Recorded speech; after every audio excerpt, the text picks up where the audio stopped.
Hey guys, it's me, Megan Hashem, and today I'm coming at you with Peloton's brand new 2021 updates. And I'm gonna go over what I like, what I don't like, what you can expect. So start of May, there was an update. I updated not realizing exactly how my life was gonna change.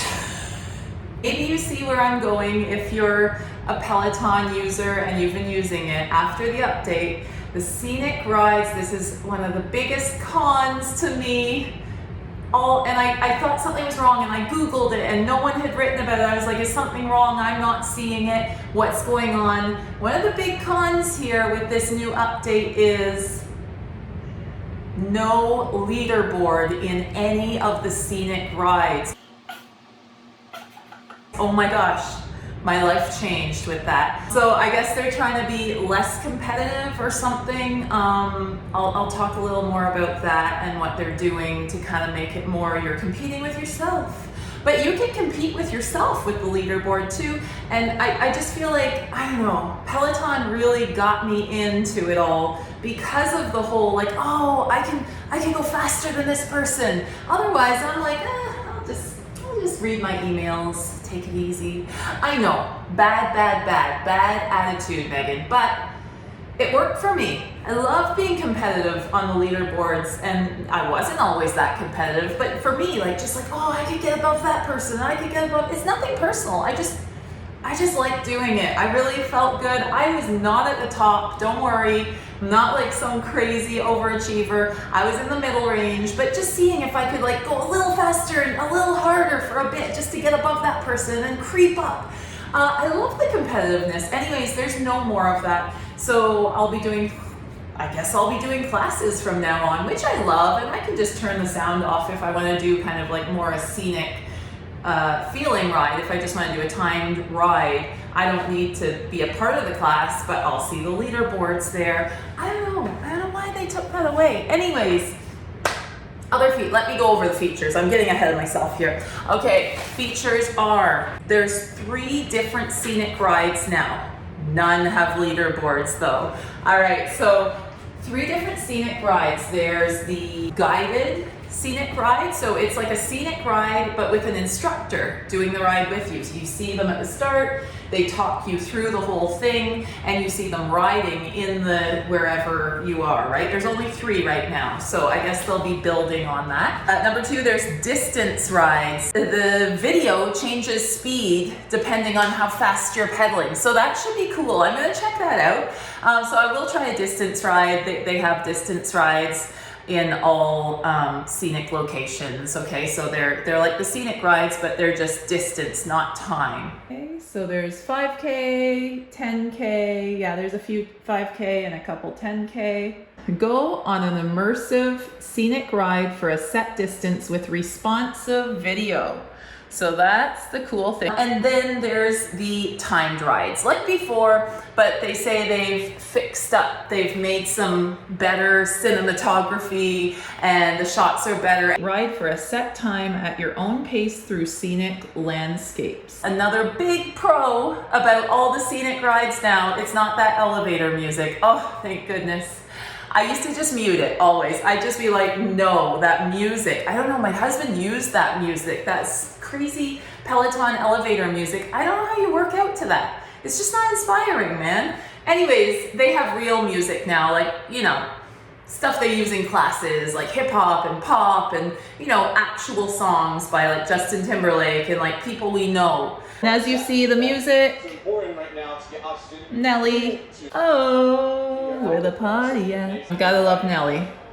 That is a lot better. I usually listen to my own music anyways because I'm now in that mode, or I listen to a podcast or something just because I was so used to that bad music on here. But now I guess I can start trying to use their actual music on there. So 3 different Scenic Rides, guided with the instructor. It's still scenic, but you're with an instructor and they're talking you through the ride. Distance, where the speed of the video changes with your pedaling, and timed, which is the same as they used to be, but just no leaderboard anymore, sadly. That's what I always used to do. Those beautiful Scenic Rides but I love the leaderboard, so I'm not sure.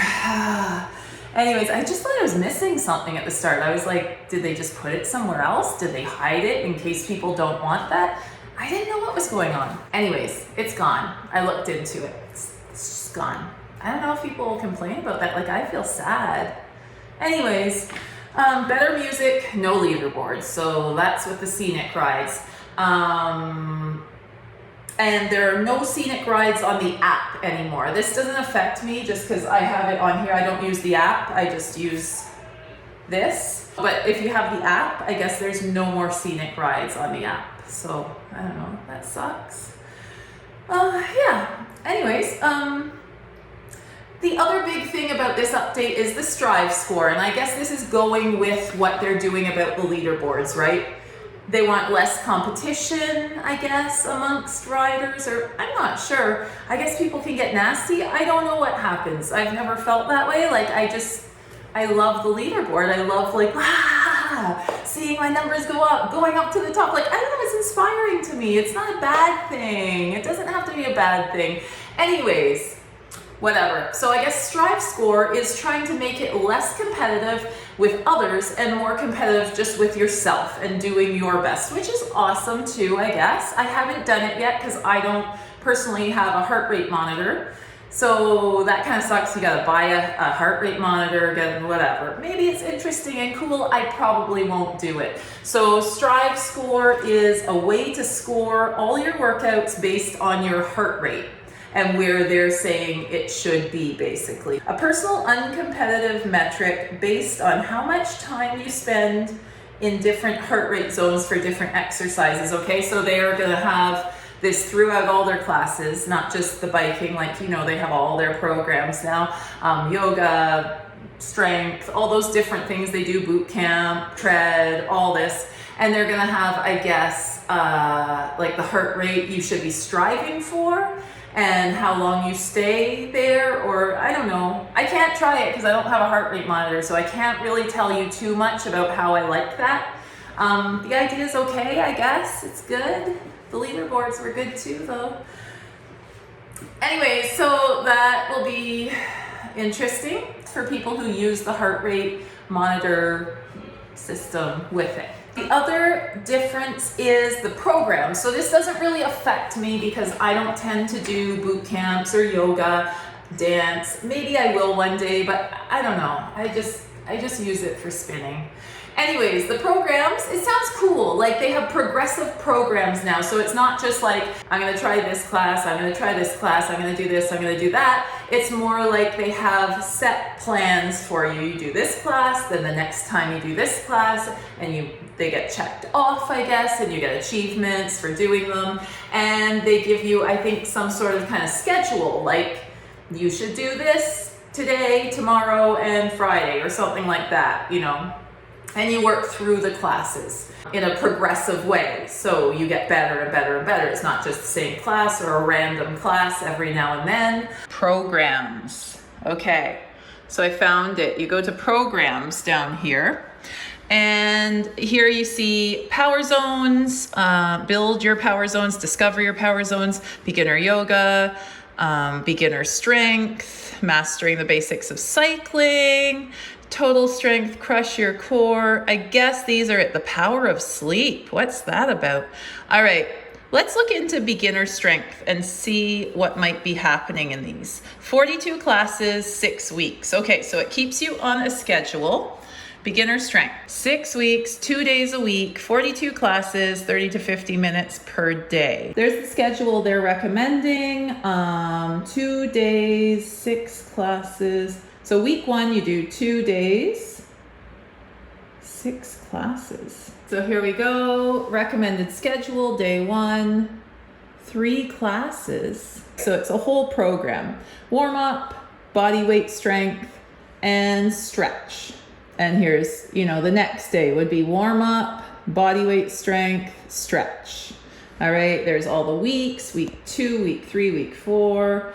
You go through it, you do it, and it tells you how many classes you've done. I've done 0 of 6 because I'm just showing you this. So week 1, 7 days left. This is pretty nice. I really like this. And I guess they have it for biking also, right? There's mastering the basics of cycling. I wonder if they have like more advanced, maybe not yet. That would be good. I'd do that for biking, like if there was something other than basics, or maybe I'd check out the basics. I mean, you can always learn something new, I think. And if you don't like it, you can always just ignore it and do your own thing, I guess. Hear their advice, but do your own crazy workout. Yeah, these look pretty nice. They look pretty good. You don't have to wonder and think, what should I do? They're kind of telling you, here's a program, do it, which is good. It takes the guesswork out. So it would keep you coming back to a class and doing it and knowing you're making progress, I guess, rather than just randomly doing classes here and there. I guess for the strength, you would build on your strength and get more and more intense as you go. And the big thing that everyone's talking about, I saved it till last, the pause button.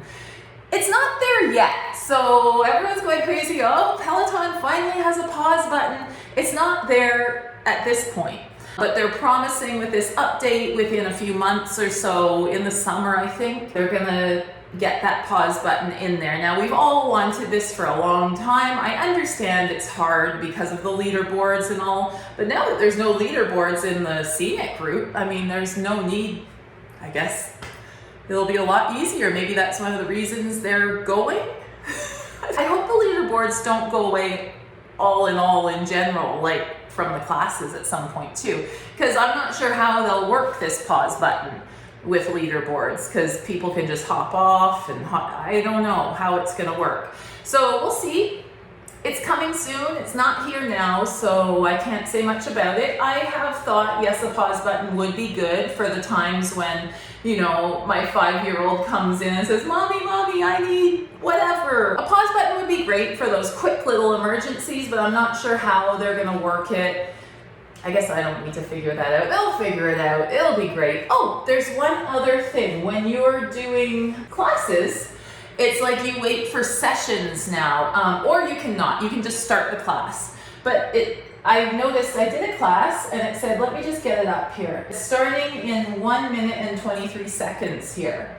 And then it says join session. There's 4 members in the session. During a session, you'll experience a live leaderboard where members are synchronized to start at the same time. So that's what they're doing there. Or you can skip session and start the class right away. I guess I'm not sure if the leaderboard is there or not, or it's just kind of like how it used to be. So there's that. I mean, that's new. I'll just show you here. So there it is, starting in 41 seconds. Hope you enjoyed my very casual review of Peloton's new update, May 2021 update, and all its features and what I think about them. If you enjoyed, definitely subscribe, comment below, let me know what you thought of all these new features. What's your fave? What's your least fave? Do you miss the leaderboards like me? Let me know, guys. All right.